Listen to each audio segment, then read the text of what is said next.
Hi everybody, it's Evil King of Anime Versus.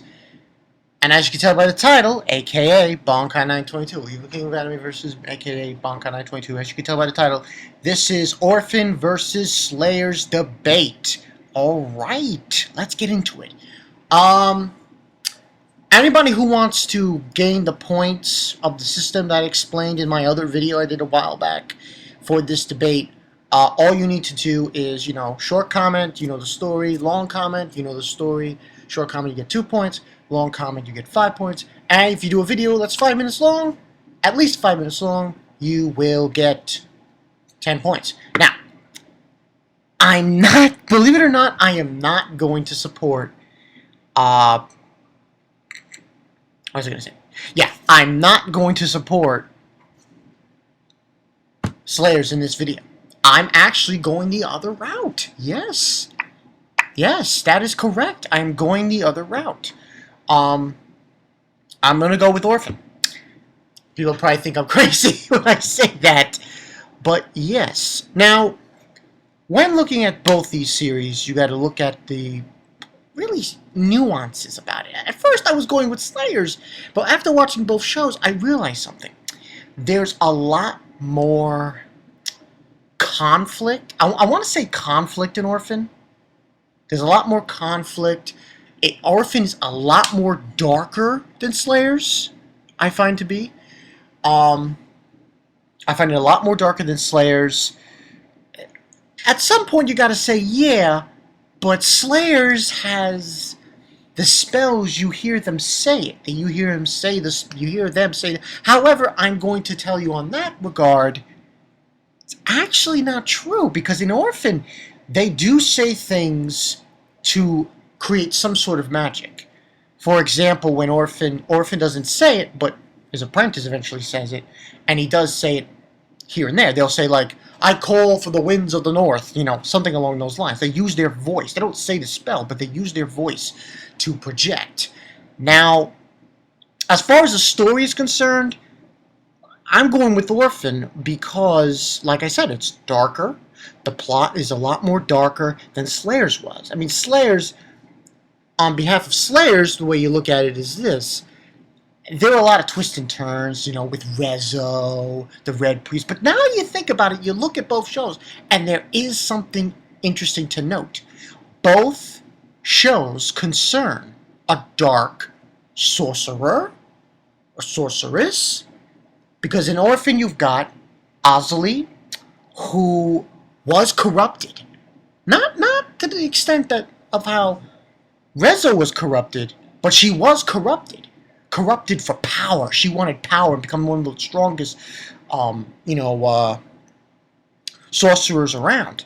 And we don't really find out the whole story in the show about Orphen until the very end. About Azali in Orphen until the very end.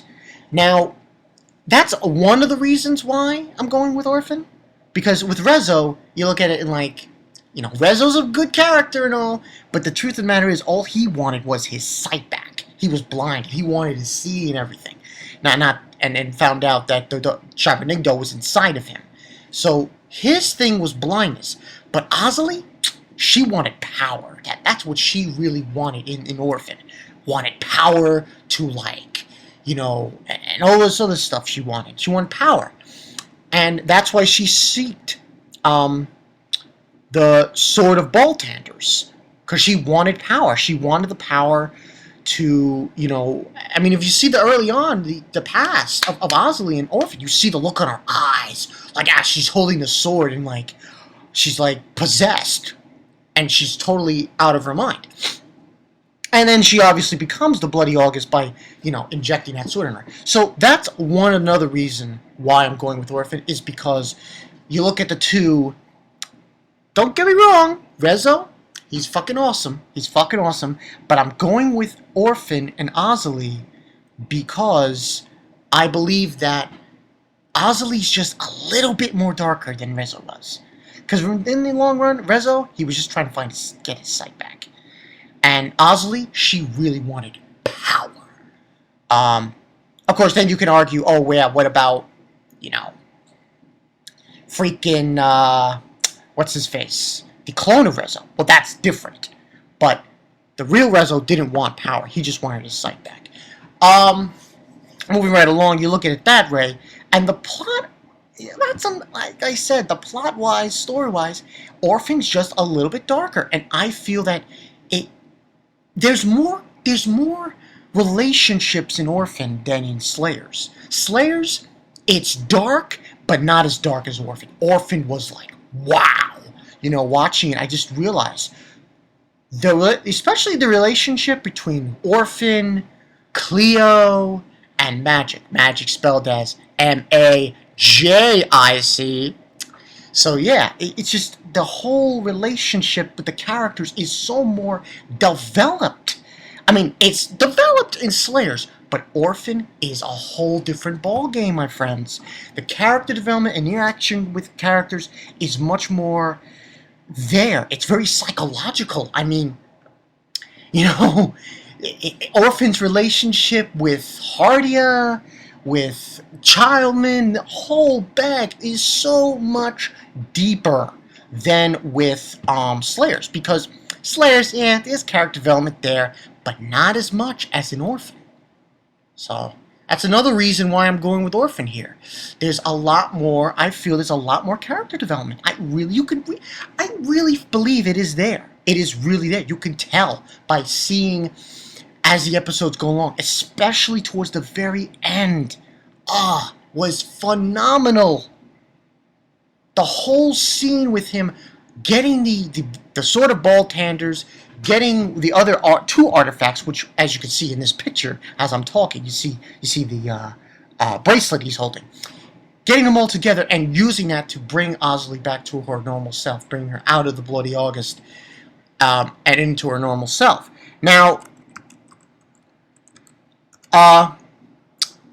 but yeah, that's what I really believe to be between the difference. Now, that's with character developments of, how it goes. But character development, that's what I believe to be. Now, with Slayers, there is character development.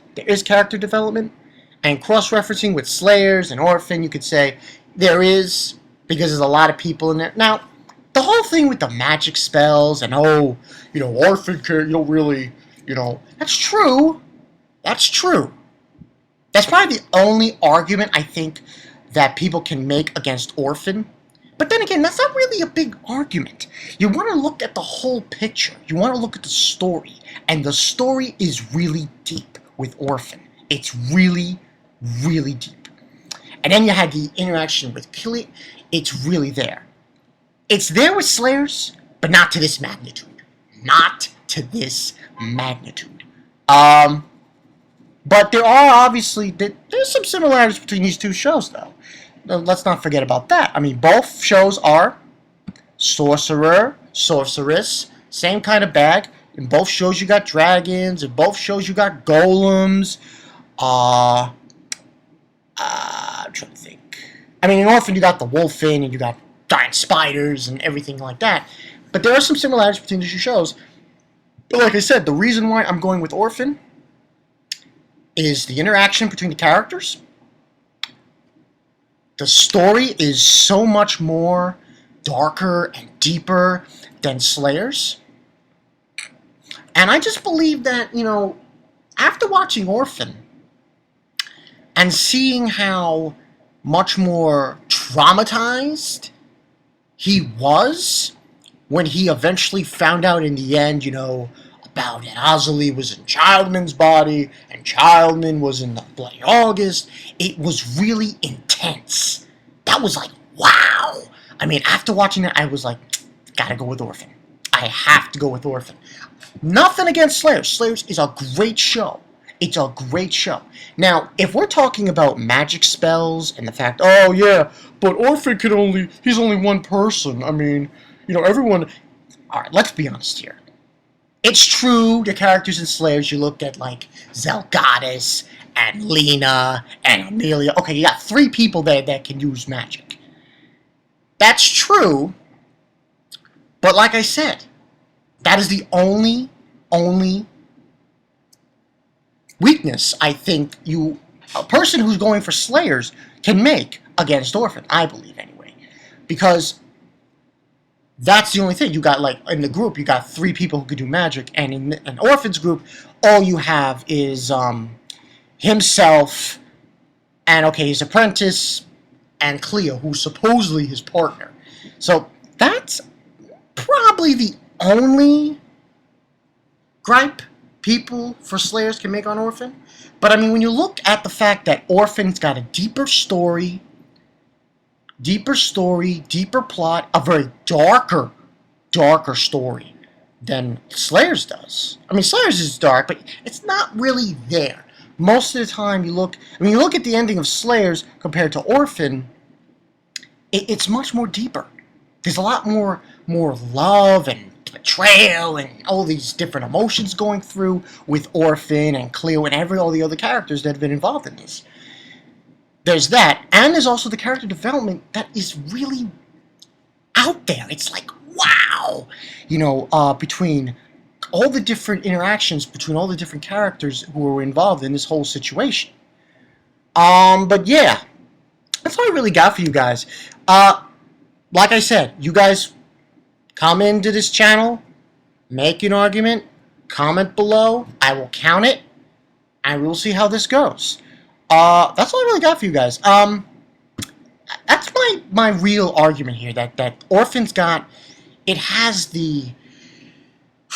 got the better character development. I believe it has the better character development, and it has a better story. It's darker, it's more deeper, the story. I mean, don't get me wrong. Like I said, Slayers is a good story. It's just I think Orphan is just a little bit better. But, yeah. Especially with the interactions. So, between characters. Okay, so that's all I got for you guys for today. So this has been Evil King of Animeverses. Check out this channel, aka Bonka922. Check out this channel, and I will see you guys later.